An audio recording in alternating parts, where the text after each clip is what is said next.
Welcome everyone to the Paste Studios in the Manhattan Center in Manhattan, New York. Today we are so excited to have Frances Quinlan here from Hop Along. Welcome. Hello. There's 3 cameras. 2, 3. Her solo album is out tomorrow, and she's playing a sold-out album release show tonight at the Sultan Room, and we're all very excited for that. But first, let's get to some music. Yeah. What do you have first for us? I got a song called Detroit Lake. That took Take me it a away. second. Thank you.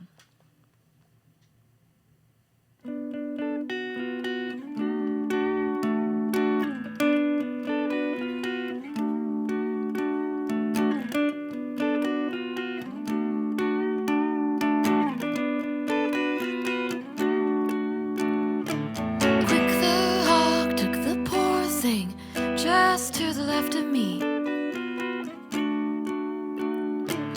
You were mid-sentence when I had to interrupt you in order to relate.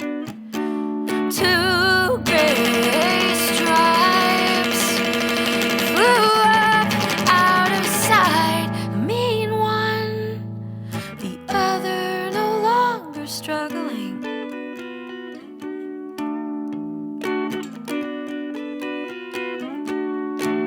I cannot hear you laughing up the mountainside. Unobserved, my voice grew increasingly gruesome in the quiet. Turns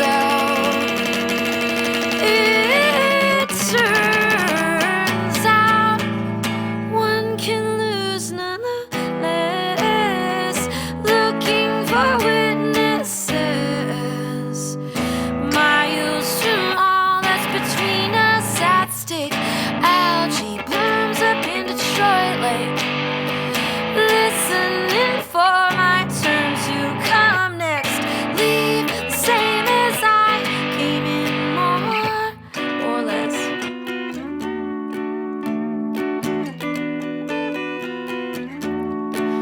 I cannot hear you laughing up the mountainside. Unobserved, my voice grew increasingly gruesome in the quiet. Turns out I just messed up the words to my own song. That's crazy. Yeah, I just did that. Dang. Should I just go into that oh, God. It's live. 1, 2, 3. I know that song. I just did it wrong. Internet is the most unforgiving place on earth. Are you kidding? The internet is merciless. Yeah. I'll never do that again. No, I did that. I just did that. I'm just going to play the rest, and then I'll explain why that happened. Because I have an explanation.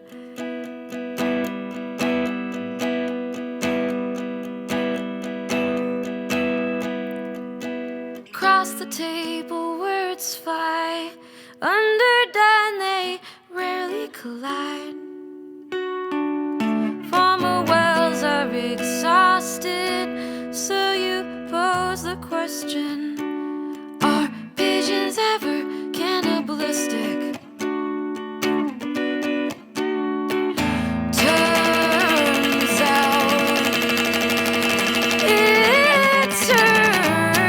out, sometimes, yes, looking for witnesses, miles from all that's between us at stake. Algae blooms up in Detroit Lake, listening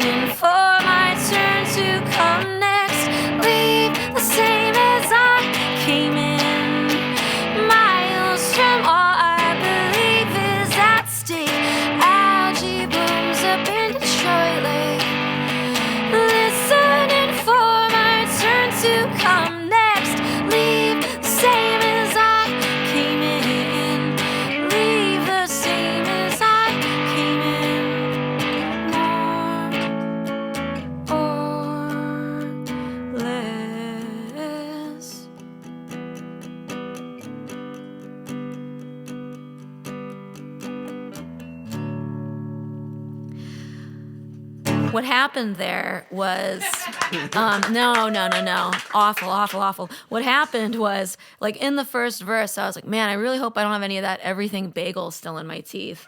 And do I? Do I have bagel in my teeth? Oh, God. I don't think so. And then I kind of just blacked out. I don't know. One time a hop along played South by Southwest for Bark Your Head Off, and we had this morning. The morning is just, I mean, I'm making excuses, but we had a morning show, and we played Tibetan Pop Stars, which we've played. I mean, that song is, I started writing that in 2009, so well versed on that song, and we play it nearly every show. We played it, and at one point I went into the bridge, and behind me I hear Mark kind of tumble into the bridge, and in my brain I go, "That's okay, Mark. We all make mistakes." And at the end of the set, I walked off, and Tyler was like, "So you didn't want to play that third verse?"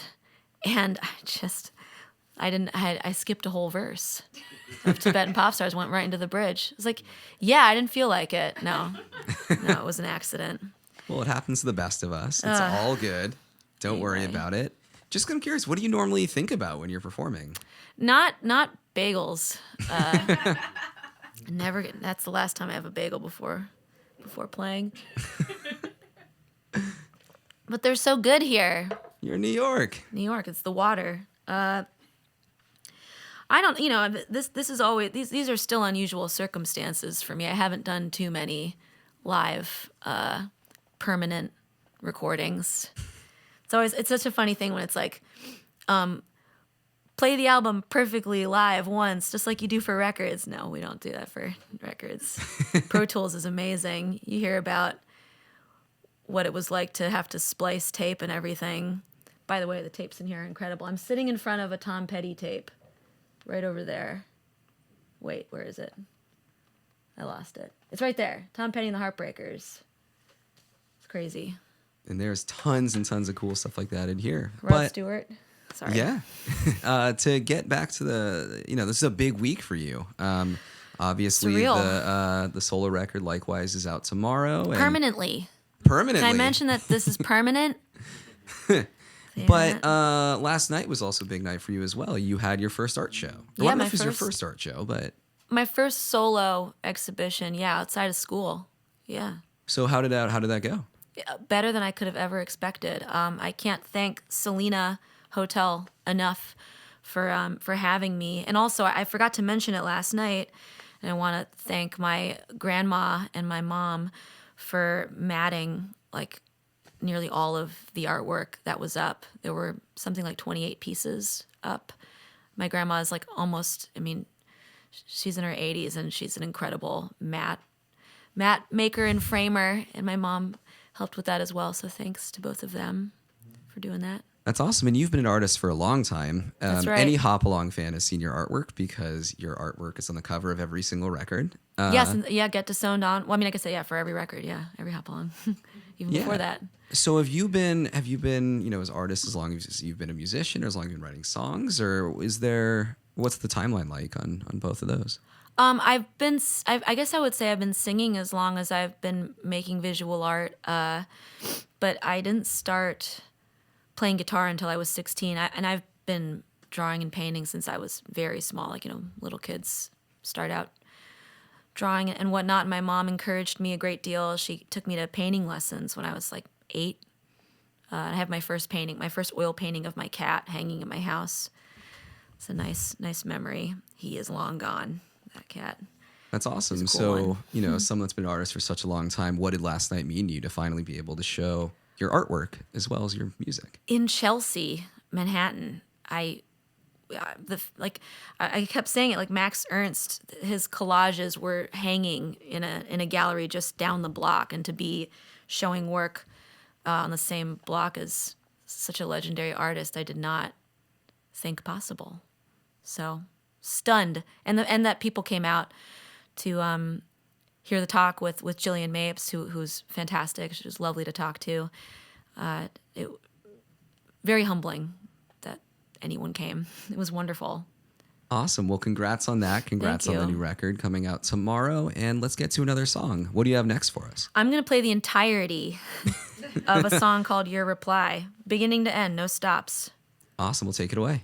Will do. Here it comes.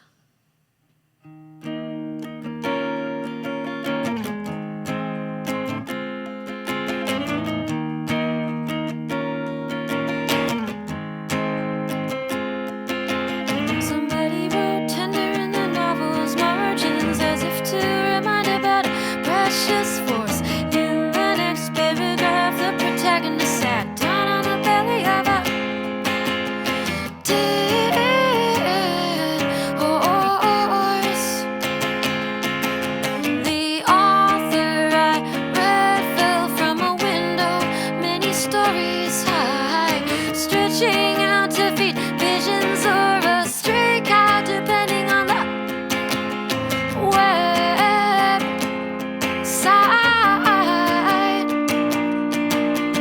Whether or not I have or was given a little more time, there just doesn't seem to be much room for a reply.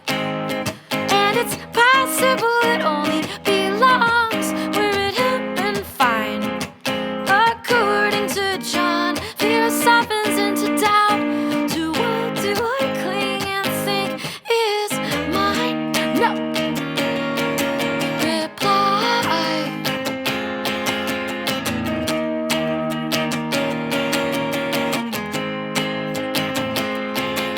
Think the last time I came up this way, I was younger, said your aunt. Isn't it a good line? We found the garden abandoned, and that night became dark over chicken and wine.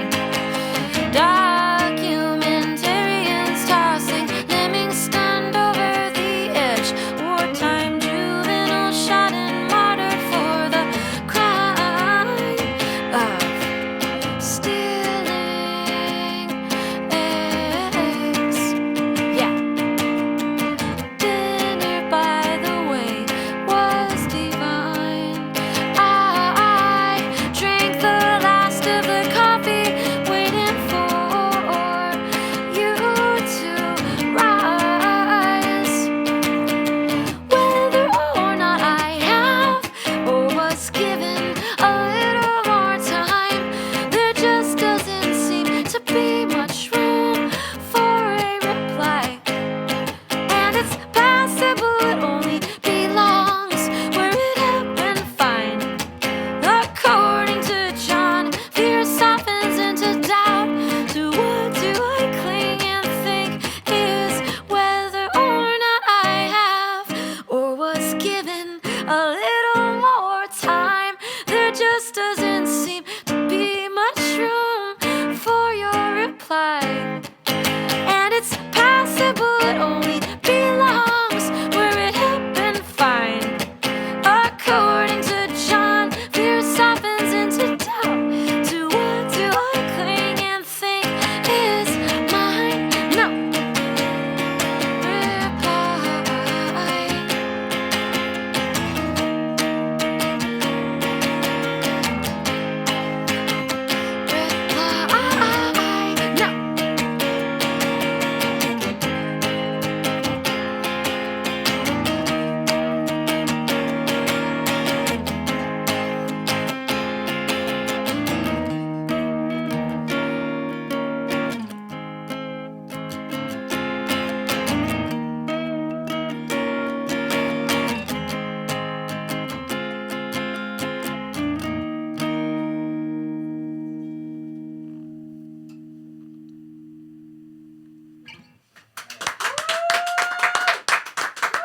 Did I play that whole song?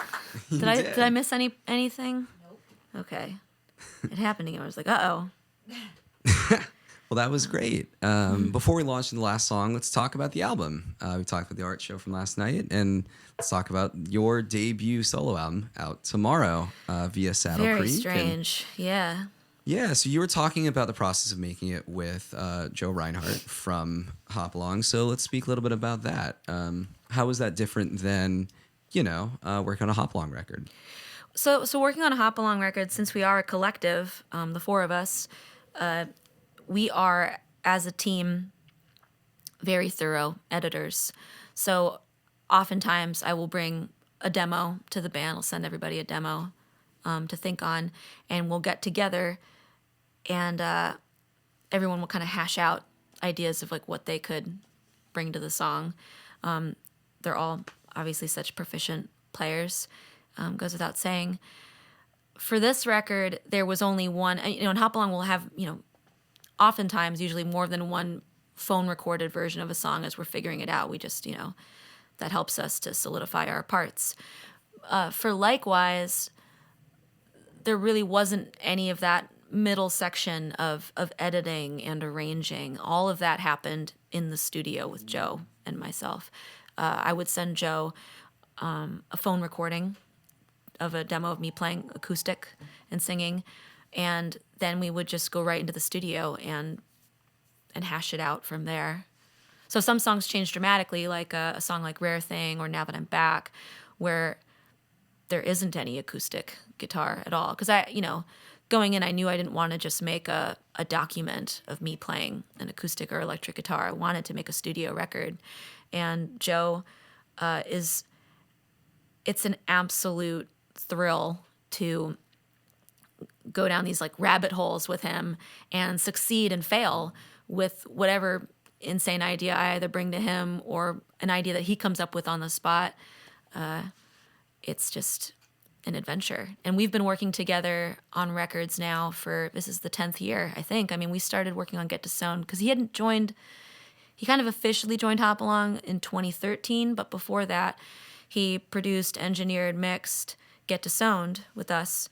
And he was he played all sorts of instruments on that album as well. And we would just run around Headroom, which at that time was in a warehouse, experimenting with sounds. And it's just a blast. That's great. You talked about, bringing some crazy ideas in the studio. What was the craziest idea that made the record? That made the record. I can tell you one that didn't. It's funny to me. Piltdown Man initially had a harmonica on it. I was super excited about it. I was like, oh, right. I have this idea for a harmonica. And Joe was down. So yeah, that sounds like it could be cool. I don't play harmonica. I'm not any good. I ordered one. We found the key and I ordered a harmonica. And day of, I lay it down and it just was not good. It sounded really bad. So that's one that didn't make it. The craziest idea that I had that made the record. Strings is always an adventurous move. It's not crazy, but it's a whole other language. And it worked out amazingly for this album because Molly Germer is, she's a violinist and she has incredible instinct for moods of songs. And so we got together like once or twice to jam ideas, and she just understood right away, especially songs like Detroit Lake. She's on Lean. Not crazy though. For Get to Sound, I had a crazy idea of adding steel drum to a song. My brother Andrew, my oldest brother, had lent me his steel drum, and I found out it was in the same key as Young and Happy. And I was like, Joe, let me play steel drum. And he was just like, all right. I wish there was a video in the warehouse of me playing it because it was just like, ba, ba, ba, ba, ba, ba. I think he had a heck of a time having to edit that together because that's another instrument that I can't play. But I did, and it worked out. So there. We used Ableton for Joe brought some Ableton beats in on this record. That was a departure for me. Hop Along has some digital beats as well, but it kind of caused me to, I just got Ableton a little while back and have been figuring that out. That's awesome. It sounds like it was a fun process to make this record, and the final record is absolutely incredible and one of my favorite records that's come out this year so Thank far. you. Appreciate it. And before we launch into the last song, I have to, because it's one of my favorite songs of all time, talk about the last song on your solo record, which is a cover of Carry the Zero by Built to Spill. And it was pretty crazy because the first time I listened to your record, I wasn't looking at the song titles or what I kind of had on the background, and I had no idea that it was a cover of Carry the Zero because it sounds so wildly different, even though I've heard that original song hundreds and hundreds of times. So what led you to want to put that song on the record, and how did you make it sound so wildly different than the original?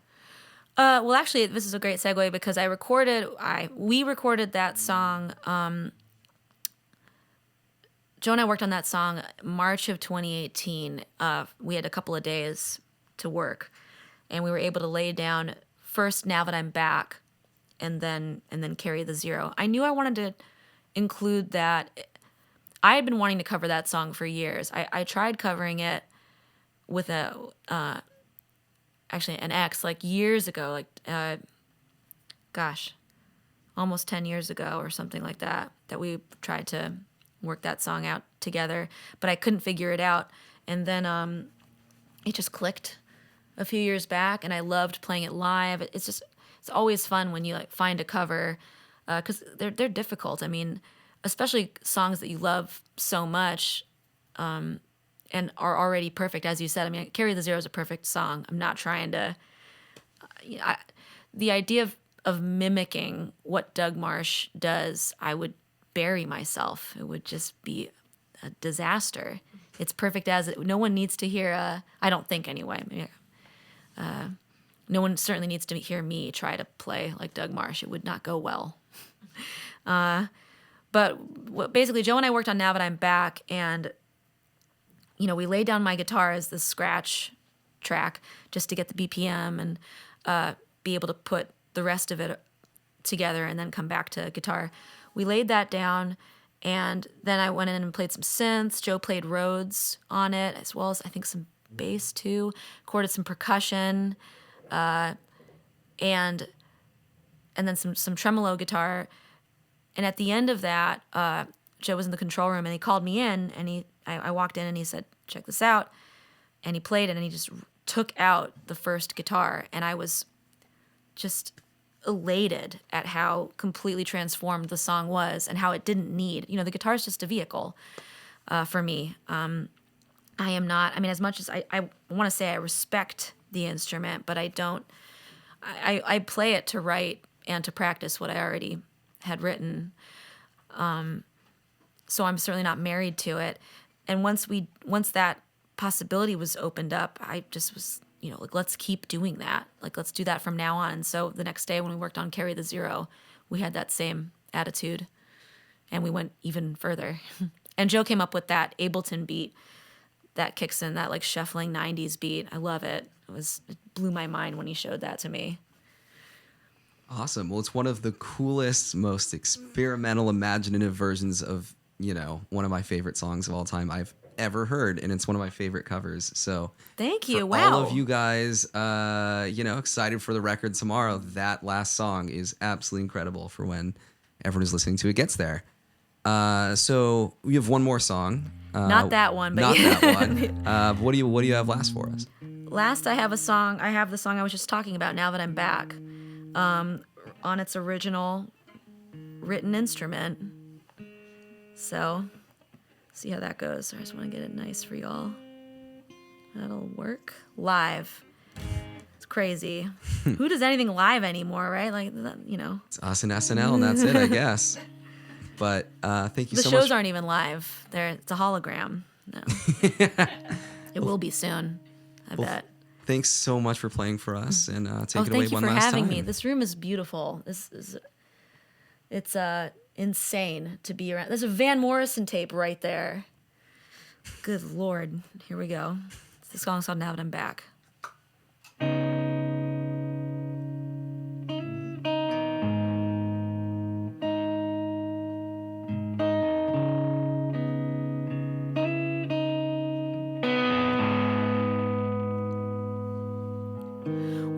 woke up early her day, scraping near her brain. Imagine when the dog took out the roach, how much she must have changed. Afterwards it dawned on me, I heard noise from every corner, and one night ate raid seasoned spaghetti. Look up, the metal sign clangs in the wind from a wire. Talk small, if at all. My news is blind and on fire. Only me and big trucks lost, driving from upstate alone. I came in and she had on that white uniform. I had my first coffee with her that morning at home. Victory, gold plated over violence, no prison safe for memory spiraled and bent, and in your bedroom, Voltaire severed head stared me back to bed. You've done your best all the way to the end. Balloons in a foreign part, shadows of the dance class merge and come apart. Cough in the mirror, I've forgotten to call. Now that I'm back, we should try again to talk. Should try again to talk. Again to talk. We should try again to talk. We should try. Ooh, ooh, ooh,